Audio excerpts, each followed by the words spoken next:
ई का हमरा चूल्ही पे कैसन खाना बनावताड़ू?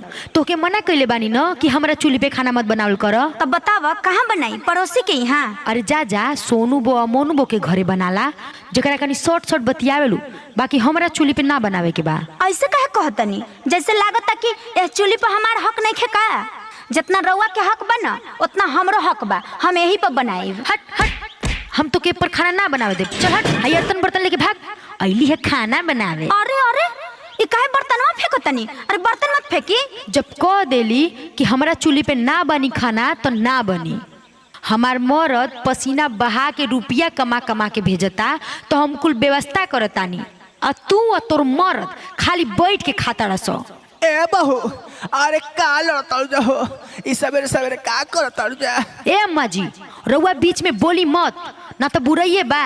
अरे का हम कहे, लड़सो लड़सो